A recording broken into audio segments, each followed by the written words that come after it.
అహింసా పద్ధతిలో పట్టు చీరల తయారీ, పట్టు పురుగులను చంపకుండానే సిల్క్ తీస్తోన్న ఆప్కో ఉద్యోగి.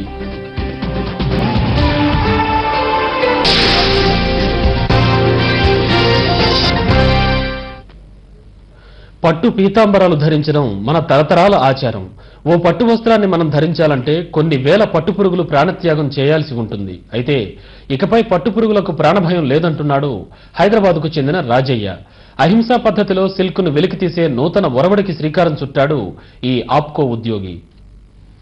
పెళ్లి పేరంటాల్లో పట్టు వస్త్రాలకే పెద్దపీట. భగవంతునికి పట్టు వస్త్రాలు సమర్పించటం మన సంప్రదాయం. అయితే పట్టు తయారీ వెనుక కొంత విషాదం కూడా లేకపోలేదు. కొన్ని వేల పట్టు పురుగులను సజీవంగా వధిస్తే కాని ఓ పట్టు వస్త్రం తయారు కాదు. ఈ విషయం తెలిసిన అనేక మంది ఆస్తికులు క్రమంగా పట్టు వస్త్రాలను ధరించడం మానేస్తున్నారు. పట్టు పురుగుల ప్రాణాలు హరించకుండా సిల్క్ను వెలికి తీసే కొత్త ప్రక్రియను హైదరాబాద్కు చెందిన రాజయ్య కనుగొన్నారు.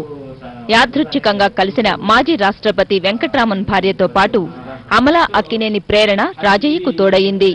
ఫలితంగా అహింసా పద్ధతిన పట్టును వెలికి తీసే ప్రక్రియ ప్రాణం పోసుకుంది. ఆ పట్టు తీసడానికి వేడి మరిగే నీళ్లలో పట్టు గూళ్ళను వేసి సిల్క్ ఎక్స్ట్రాక్ట్ చేస్తారు. కానీ ఆ పట్టు గూళ్ళల్లో లోపల జీవించి ఉన్న ఆ పురుగు ఎంతో బాధాకరంతో చనిపోవడం జరుగుతుంది. అటువంటి సిల్క్ను తయారు చేస్తుంది మన ఇండస్ట్రీ. అప్పుడు నాకు థాట్ వచ్చింది, దీని నుంచి మనం ఎంతో కొంత చేయాలి, ఏదో ఒకటి పురుగు చావకుండా తయారు చేయాలన్న. 6 ఏళ్ల క్రితం అహింసా పద్ధతిన సిల్క్ వెలికి తీయడం ప్రారంభించిన రాజయ్య కృషి ఫలించింది. భారత ప్రభుత్వం నుంచి పేటెంట్ హక్కును కూడా రాజయ్య సాధించాడు. ఒక 40-50 వేలు తీసుకొని మొత్తము ఒక 100 కిలోల పియర్స్డ్ కకూన్స్ తయారు చేసుకొని అటువంటిది తీసుకొని ఛత్తీస్గఢ్కి వెళ్ళి అక్కడ వాళ్ళతోటి స్పిన్నింగ్ చేయించుకొని తీసుకొచ్చి మొగ్గాల మీద నేయించేసి ఆ రకంగా దీన్ని కమర్షియల్ వేళ అంటే శాంపుల్ కాకుండా కమర్షియల్ వేళ కిక్ అయ్యేటట్టు ఈ కష్ట నష్టాలకు ఓర్చి నేను ఈ సక్సెస్ఫుల్ గా ఈ ప్రోడక్ట్ తయారు చేయాలి. గాంధీజీ అహింసవాదం దేశానికి స్వాతంత్రం తెచ్చిపెడితే రాజయ్య కృషి పట్టుదలతో సాధించిన అహింసా పట్టు పద్ధతి అటు రాష్ట్రానికి ఇటు దేశానికి ఘనకీర్తిని తెచ్చిపెట్టింది. కెమెరామెన్ సంపత్తో షోకేష్, జీటీవీ న్యూస్, హైదరాబాద్. అహింసా పద్ధతిలో పట్టు చీరల తయారీ, పట్టు పురుగులను చంపకుండానే సిల్క్ తీస్తోన్న ఆప్కో ఉద్యోగి. ఊలుదారాలతో కొంతుకురు బిగించి అని పుష్ప విలాపాన్ని కరుణశ్రీ చాటి చెప్పారు. స్త్రీల సౌందర్యానికి వన్నె తెచ్చే పట్టుచీరల కోసం ఆహుతయ్యే పట్టుపురుగుల జీవితాల్లో ఎంత విషాదం దాగుందో ఎప్పుడైనా ఆలోచించారా?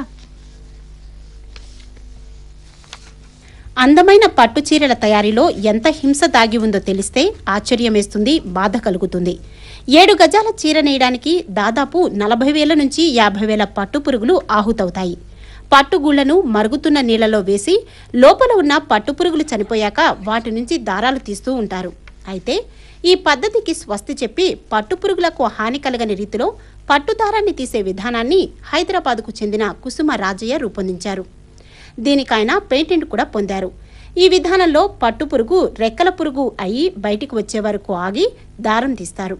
దీని గురించి చెబుతూ రాజయ్య ఈ విధానం సాంప్రదాయ పద్ధతి కన్నా ఖరీదైందని అన్నారు.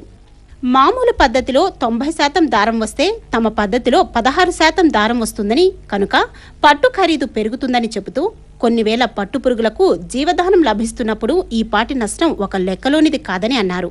పర్యావరణ అనుకూలమైన పద్ధతిలో తయారు చేసిన పట్టు ఉత్పత్తులను కాంగ్రెస్ అధ్యక్షురాలు సోనియా గాంధీ, బీజేపీ నేత మేనకా గాంధీ ప్రబుద్ధుల ఆదరణ లభించింది. ప్రకృతిని ప్రేమించే ప్రతి ఒక్కరూ ఈ పర్యావరణ అనుకూల పట్టును ఆదరిస్తారని ఆశిద్దాం. Bureau report, Doordarshan news. ఊలుదారాలతో గొంతుకురి బిగించి అని పుష్ప విలాపాన్ని కరుణశ్రీ చాటి చెప్పారు. స్త్రీల సౌందర్యానికి వన్నె తెచ్చే పట్టుచీరల కోసం ఆహుతయ్యే పట్టుపురుగుల జీవితాల్లో ఎంత విషాదం దాగుందో ఎప్పుడైనా ఆలోచించారా? పట్టుచీరల తయారీలో ఎంత హింస దాగి ఉందో తెలిస్తే ఆశ్చర్యమేస్తుంది, బాధ కలుగుతుంది. 7 గజాల చీర నేయడానికి దాదాపు 40,000 నుంచి 50,000 పట్టుపురుగులు ఆహుతవుతాయి. పట్టుగూళ్లను మరుగుతున్న నీళ్లలో వేసి లోపల ఉన్న పట్టుపురుగులు చనిపోయాక వాటి నుంచి దారాలు తీస్తూ ఉంటారు. అయితే ఈ పద్ధతికి స్వస్తి చెప్పి పట్టుపురుగులకు హాని కలగని రీతిలో పట్టుదారాన్ని తీసే విధానాన్ని హైదరాబాద్కు చెందిన కుసుమ రాజయ్య రూపొందించారు. దీనికైనా పేటెంట్ కూడా పొందారు. ఈ విధానంలో పట్టుపురుగు రెక్కల పురుగు అయి బయటికి వచ్చే వరకు ఆగి దారం తీస్తారు. దీని గురించి చెబుతూ రాజయ్య, ఈ విధానం సాంప్రదాయ పద్ధతి కన్నా ఖరీదైందని అన్నారు. మామూలు పద్ధతిలో 90% దారం వస్తే తమ పద్ధతిలో 16% దారం వస్తుందని, కనుక పట్టు ఖరీదు పెరుగుతుందని చెబుతూ కొన్ని వేల పట్టుపురుగులకు జీవదానం లభిస్తున్నప్పుడు ఈ పాటి నష్టం ఒక లెక్కలోనిది కాదని అన్నారు. పర్యావరణ అనుకూలమైన పద్ధతిలో తయారు చేసిన పట్టు ఉత్పత్తులను కాంగ్రెస్ అధ్యక్షురాలు సోనియా గాంధీ, బీజేపీ నేత మేనకా గాంధీ ప్రబుద్ధుల ఆదరణ లభించింది. ప్రకృతిని ప్రేమించే ప్రతి ఒక్కరూ ఈ పర్యావరణ అనుకూల పట్టును ఆదరిస్తారని ఆశిద్దాం. Bureau report, Doordarshan news. Cricket అభిమానులకు ఒక శుభవార్త. Master blasters